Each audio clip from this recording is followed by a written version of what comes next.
India ने England को हरा के टी20 वर्ल्ड कप 2026 के फाइनल के लिए क्वालिफाई कर लिया है।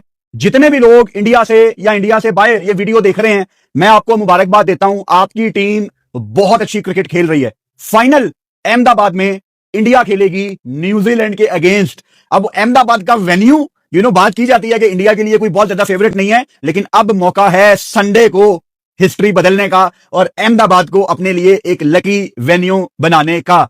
इस मैच में अगर इंडिया जीता है, एंड बाय द वे सिर्फ 7 रन से इंडिया ये गेम जीता है, मुंबई में चेज हो जाता है। हमने आईपीएल में भी देखा, हम ओवरऑल टी20 क्रिकेट में देखते हैं। It is a beautiful wicket to bat on. ठीक है, थोड़ी सी ड्यू आती है, लेकिन वानखेड़े में चेज होता है। 253 मतलब 250 कह लो, 250 ही है। 250 जब इंडिया ने बोर्ड में लगाया तो मिड इनिंग्स में मैं 100% श्योर था कि यह गेम इंग्लैंड ने नहीं जीतनी, लेकिन 7 रन से इंडिया का यह गेम जीतना, मैं यहां पे अप्रिशिएट करना चाहता हूं जैकब बेथल को। मैं यहां पे अप्रिशिएट करना चाहता हूं इंग्लैंड को। 500 से ज्यादा रन हमने आज देखे हैं वानखेड़े में। एमएस धोनी बैठे हुए थे, मैच देख रहे थे वानखेड़े में, उनकी बात मैं यहां पे मेंशन करूंगा। I am here for the entertainment. हमें आज छक्के चौके गेम वहां पे जा रही है, फिर गेम इंग्लैंड के पास वापस आ रही है, फिर इंडिया के पास जा रही है। अगर मैंने आज के मैच में ना, अगर मैंने किसी को मैन ऑफ द मैच देना है, अच्छा अभी मैच खत्म हुआ है, तो मैं फौरन से वीडियो बना रहा हूं। मुझे नहीं पता कि इस time man of the match ये किसको देंगे, शायद संजू सैमसन को देंगे, 89 उन्होंने किए, लेकिन मैं अगर अपना मैन ऑफ द मैच कोई चूज करूंगा ना, it has to be Bumrah. क्योंकि आज दोबारा जसप्रीत बुमराह ने अपने 2 ओवर्स आखिर वाले, तीसरा और चौथा ओवर जब उन्होंने किया, पूरी गेम उन्होंने टर्न करके रख दी है। क्योंकि सैम करन का तो आज दिन नहीं था, उनके बल्ले से हिटें नहीं लग रही थी। जैकब बेथल कोशिश करने के बारे में भी नहीं सोच रहे थे अगेंस्ट जसप्रीत बुमराह। अब बुमराह यॉर्कर पे यॉर्कर कर रहा है, यॉर्कर पे यॉर्कर कर रहा है, और उस यॉर्कर के चक्कर में उससे फुल टॉस भी हो रही है, और उस फुल टॉस को भी टारगेट नहीं कर पा रहा जैकब बेथल। ये अर्न किया है जसप्रीत बुमराह ने कि आप उसके अगेंस्ट चार्ज करने का नहीं सोचते, आपके जहन में ख्याल ही नहीं आता। मुझे बारबाडोस की याद आ गई, 2024 का टी20 वर्ल्ड कप फाइनल। वहां पे रोहित शर्मा थोड़ा अर्ली ले आए थे जसप्रीत बुमराह को, और आज वही चीज रिपीट की सूर्या कुमार यादव ने। आप टी20 वर्ल्ड कप के दौरान मेरे मुंह से एक बात बहुत ज्यादा सुनते हैं, बहुत ज्यादा बार मैंने ये पॉइंट हाईलाइट किया, क्योंकि बाकी टीमों के कप्तानों ने बहुत गलतियां की हैं। आप अपने बेस्ट बॉलर को इंतजार नहीं करवाते। कल साउथ अफ्रीका ने भी यही गलती की। महाराज उनका वाहिद चांस था जो फिन एलन को अर्ली ऑन आउट कर सकता था, उसको पावर प्ले के बाद लाए। बड़े कप्तानों ने ऐसी गलतियां की हैं कि बेस्ट ऑप्शन आखिर वाले ओवर्स के लिए बचा के रखते हैं। तो सूर्या ने वो गलती नहीं की, उसने ऊपर ही करवा दिया कि भाई अगर यहां पे 2 ओवर ये निकाल गया ना, तो आखिर में शायद एक आधा मैं दुबे को दे दूं। और हमने देखा कि दुबे ने आखिर में ओवर निकाल तो दिया, बट यार दुबे को 22 रन पड़ गए हैं। हम इस मैच की लाइव स्ट्रीम कर रहे थे और इंडियंस भी यही कमेंट कर रहे थे कि this is not a perfect game. मतलब ये टूर्नामेंट में पहली दफा नहीं है कि इंडिया को इतनी मार पड़ रही है। अब अगेन मेरा तरीका थोड़ा सा डिफरेंट है। जब मैं पाकिस्तान क्रिकेट टीम के मैच को भी ब्रेक डाउन करता हूं, मैं पॉजिटिव भी गिनवाता हूं, और जिस दिन हम जीतते हैं उस दिन मैं नेगेटिव्स तो लाजमी गिनवाता हूं, ताकि वो बात होती है ना कि जब आप जीतते हो तो बुरी चीजें छुप जाती हैं। अपना ऐसा कोई सीन नहीं है। अगर टूर्नामेंट से पहले कोई मुझे कहता कि वरुण चक्रवर्ती को टूर्नामेंट में इतनी मार पड़ेगी, तो मैं कहता नहीं यार ये कैसे पॉसिबल है, बिकॉज मिस्ट्री स्पिनर है, और पहले भी हमने देखा इनको मार पड़ी है। और आज जिस तरह उनको जैकब बेथल ने चार्ज किया, मतलब 3 बॉलों पे 3 छक्के, हम तो यहां मेंटली रेडी थे कि यार इसको शायद चौथा भी पड़ सकता है। और वो युवराज सिंह का जो ब्रॉड वाला सारा सीन था, वो शायद जैकब बेथल ने बदला पूरा करना था। ये बातें होना शुरू हो गई थी। तो वरुण चक्रवर्ती को इस तरह मार पड़ना, दुबे का आखिरी ओवर में 22 दे देना, इंडियन टीम फाइनल में है। लेकिन आप एज एन इंडियन फैन मेरी बात से एग्री करोगे कि अभी भी इंडियन टीम ने अपनी एक परफेक्ट गेम इस वर्ल्ड कप में नहीं खेली।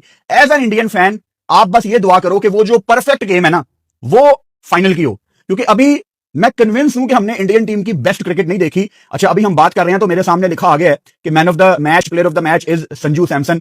तो शुरू से शुरू करते हैं, जो हमारा तरीकाकार है। अभिषेक शर्मा, उनको पता था एक बॉल पहले डीप मिड विकेट पीछे ली है, लॉन्ग ऑन पीछे लिया है, उससे एक बॉल पहले उसने फुल टॉस को लॉन्ग ऑफ की तरफ एंगल बना के मारा था, क्योंकि लॉन्ग ऑन खड़ा हुआ था। अगली बॉल पे सेम गलती की। अब विल जैक्स को off spinner around the wicket वो क्यों लाए हैं? आपको पकड़ने के लिए कि वो थोड़ा सा लूप देगा, आपको फंसाने की कोशिश करेगा कि आप डीप मिड विकेट को कैच पकड़ाओ। अभिषेक शर्मा को आउट नहीं कोई कर रहा, अभिषेक शर्मा खुद अपनी विकेट थ्रो करके जा रहा है। अब इंडियन टीम फाइनल में भी मेरा नहीं ख्याल कि अपनी टीम बदलेगी।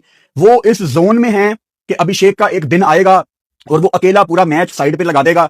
I wish him all the best. ऐसा हो भी सकता है कि फाइनल आपको अभिषेक शर्मा ही जितवा दे, और विनिंग कॉम्बिनेशन को बरकरार रखना it is always a good idea. So मेरा ख्याल है अभिषेक को वो फाइनल खिलाएंगे, और शायद खिलाना भी चाहिए। But what I want to see from Abhishek Sharma, just try to show some responsibility. उसको अपनी विकेट की वैल्यू करनी है। ये गलती ईशान किशन करता होता था अर्ली डेज में। आपको याद है मुंबई इंडियंस की तरफ से जब ईशान किशन खेलता था, वो बड़े कैजुअल तरीके से अपनी विकेट थ्रो करके चला जाता था। फिर महिला जयवर्धना ने बहुत काम किया मुंबई इंडियंस में ईशान किशन के साथ। उसको बच्चा था ऑब्वियसली, तो बच्चों की तरह समझाया कि विकेट की वैल्यू करनी है। तो अभिषेक को ठीक है, वी ऑल नो कि he is a destructive batter, वो डोमिनेट करना पसंद करता है, लेकिन क्रिकेट में मैचअप कभी कभी तगड़ा पड़ जाता है।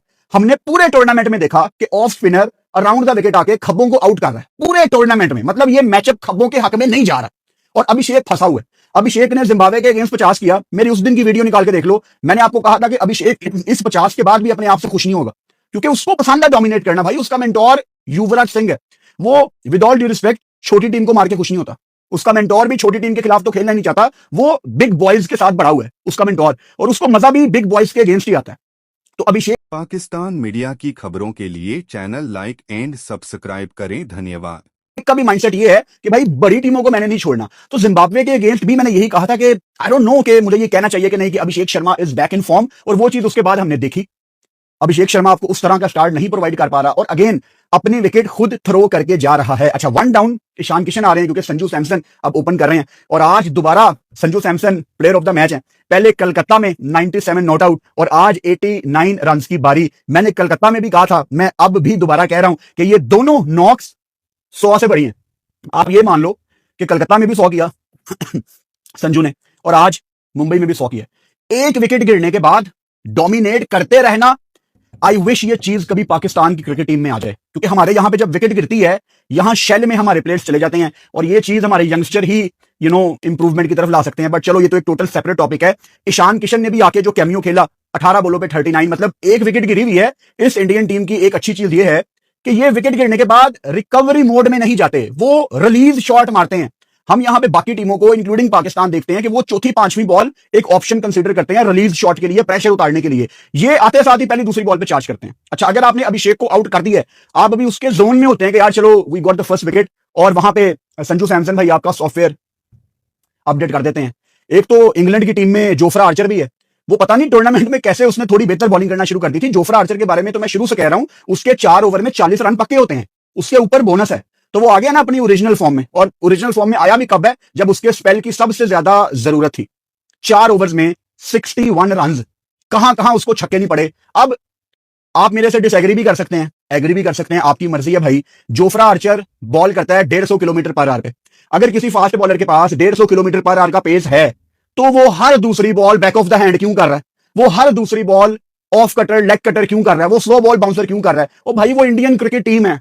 अगर 20 बॉलें हुई है ना स्लो बॉल्स, तो 20 की 20 संजू सैमसन ने पिक की हैं। तो कहां पे गया आपका होमवर्क? आप हजारों पाउंड देते हो अपने टीम एनालिस्ट को, उसने क्या आपको नहीं बताया कि भाई ये सारा साल इंडिया में खेलते ही इसी तरह की क्रिकेट है कि स्लो बॉल आ गई, वेरिएशन आ गई। अगर कोई चीज डिसीव कर सकती थी उस टाइम ईशान किशन को या संजू सैमसन को, तो आपने फाइन लेग पीछे लेनी थी। पावर प्ले की बात कर रहा हूं, और डीप स्क्वेयर लेग पीछे लेना था, और शॉर्ट बॉल करनी थी। क्या संजू सैमसन पुल मारते हुए आउट नहीं होता? मुझे बताएं, होता है ना पुल मारते हुए आउट। आप करवाएं संजू सैमसन को 150 किलोमीटर पर आवर पे बॉल, मैं देखता हूं वो कैसे नहीं बॉल चढ़ाता। बेसिक चीजें मिस थी इंग्लैंड की तरफ से, और बॉलिंग चेंजेस मेरी समझ में नहीं आए। आज एक बड़ा अजीब चेंज किया इंग्लैंड की टीम ने। रेहान अहमद, जिसने बड़ा इंपॉर्टेंट रोल प्ले किया था पाकिस्तान के अगेंस्ट कैंडी वाली गेम में, उसको बिठा के फास्ट बॉलर जेमी ओवरटन को डाल दिया। अब ठीक है, वो एक फास्ट बॉलर दूसरा डालना चाह रहे थे, लेकिन जब आपका एक प्लेयर अपने बलबूते पे गेम जितवाता है ना यार, उसका कॉन्फिडेंस आसमानों को छूता है।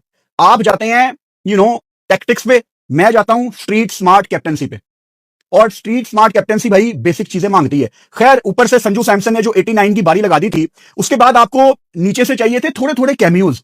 ईशान किशन का कैमियो बड़ा इंपॉर्टेंट था। चौथे नंबर पे आज चेंज किया गया, सूर्या कुमार यादव खुद नहीं आए, क्योंकि वहां पे आई थिंक वो देख रहे थे लेफ्टी राइटी का कॉम्बो। शिवम दुबे को ऊपर भेजा गया। अच्छा, अर्ली ऑन दुबे से नहीं लग रही थी, लेकिन खत्म उन्होंने भी ठीक किया। मैं हमेशा कहता हूं कि it's all about how you finish. 25 बॉलों पे 43, 4 छक्के उन्होंने लगाए। अच्छा, मुझे शिवम दुबे का जब भी मैं नाम लेता हूं, शिवम दुबे वो दुनिया का वाहिद प्लेयर है जिसकी टेक्निक मुझे समझ नहीं आती, फुटवर्क है ही नहीं है, एंड स्टिल वो इतने लंबे लंबे छक्के लगाता है यार। कभी मुझे मौका मिले किसी क्रिकेट के ग्रेटेस्ट बैटर के साथ बात करने का, नेक्स्ट टाइम मैं जब भी मिला ना, मैं लाजमी उनसे बात करूंगा यार ये दुबे की टेक्निक कैसी है और ये किस तरह मैनेज कर रहा है। खैर उसके बाद नीचे आदिल रशीद ने सूर्या कुमार यादव को जब आउट किया तो थोड़ी देर के लिए हमें लगा कि शायद वो एक फैंसी टोटल की तरफ इंडिया ना जाए 250 के करीब। एक तो सूर्या कदमों का इस्तेमाल करके स्वीप कमिट कर रहे थे, थोड़ा सा वो डेंजरस शॉट हो जाता है specially against a bowler like Adil Rashid. हालांकि आदिल का कोई बहुत ज्यादा बॉल स्पिन नहीं हुआ, मेरा ख्याल है एक आधा भी बॉल स्पिन नहीं हुआ, लेकिन आप आदिल के अगेंस्ट थोड़ा सा ना मोहतात होकर खेलते हो कि वो उनका सबसे एक्सपीरियंस स्पिनर है। उसके बाद भाई नीचे रही सही कसर, हार्दिक पांड्या 12 बॉलों पे 27 और फिर तिलक वर्मा जो कि आज काफी नीचे आए, 3 छक्के 7 बॉलों पे 21, रही सही कसर पूरी। वो जिम्बाब्वे के अगेंस्ट कितना किया था इंडिया ने? 256 किया था ना, 256 किया था मेरे ख्याल से, 256 या 254, मेरा ख्याल है 256 किया था। और टी20 वर्ल्ड कप की हाईएस्ट, टी20 वर्ल्ड कप का जो हाईएस्ट स्कोर है वो अभी भी श्रीलंका का ही है, 260 उन्होंने कीनिया के अगेंस्ट किया था 2007 के टी20 वर्ल्ड कप में 260, और फिर वेस्ट इंडीज ने भी 255 किया, तो काफी क्लोज आके ये रिकॉर्ड रह गया। अच्छा इंग्लैंड की बॉलिंग ऑब्वियसली बहुत ही माठी थी यार, और आज लियम डॉसन को भी अर्ली ऑन लाया जाता है, आज उनको भी लाया गया। इंग्लैंड अपनी बेसिक से थोड़ा हटती हुई आपको नजर आई। अच्छा मैं बिल्कुल आपको ईमानदारी से बताऊंगा, जब हम मिड इनिंग्स में थे तो मैं इंग्लैंड को 2% भी चांस देने के लिए रेडी नहीं था, लेकिन ऊपर से अगर आपने जॉस बटलर को आउट कर दिया जो कि अब कोई बहुत बड़ी विकेट नहीं है, एक तो जॉस बटलर को चाहिए भाई अब चला जाए, क्योंकि दुख होता है देख के, तकलीफ होती है। हमने जॉस बटलर को कितना डोमिनेट करते हुए देखा है, बहुत तकलीफ होती है जॉस बटलर को देखते हुए कि वो शॉट लगाना चाह रहा है और उससे शॉट नहीं लगती। तो जॉस बटलर आपने ऊपर से आउट कर दिया, और हैरी ब्रुक आपने आउट कर दिया, एंड यू आर चेजिंग 250, आपका कोई चांस नहीं है, आपका कोई मौका नहीं है। लेकिन एक चीज इंग्लैंड ने गेम के शुरू में बड़ी अच्छी की, जो रिक्वायर्ड रन रेट था वो 13 साढ़े 13 के दरमियान था, उन्होंने उसको मेंटेन करना शुरू कर दिया था, और 13-14 ओवर्स तक वो 15 पे नहीं गया। यानी मैं लाइव में बैठा हुआ था, हम यही बात कर रहे थे कि आप 250 को जेन से निकाल दो, आप सिर्फ ये सोचो कि हमने हर ओवर में 13-14 करना है, और वही एग्जैक्टली होना शुरू हो गया। मतलब पिन ड्रॉप साइलेंस आपको वानखेड़े में सुनने को मिल रहा था, क्योंकि रिक्वायर्ड रन रेट को मेंटेन कर रही थी इंग्लैंड की टीम। और जितनी अच्छी गेम हमें दिखी है आज, स्पेशली जिस तरह का आज खेल पेश किया है जैकब बेथल ने, हम रेडी थे एक और ग्लेन मैक्सवेल टाइप नॉक देखने के लिए। ये एक ऐसी अपॉर्चुनिटी थी जैकब बेथल के पास जो हमेशा डिस्कस किया जाता, हमेशा बात की जाती। पाकिस्तान मीडिया की खबरों के लिए चैनल लाइक एंड सब्सक्राइब करें। धन्यवाद।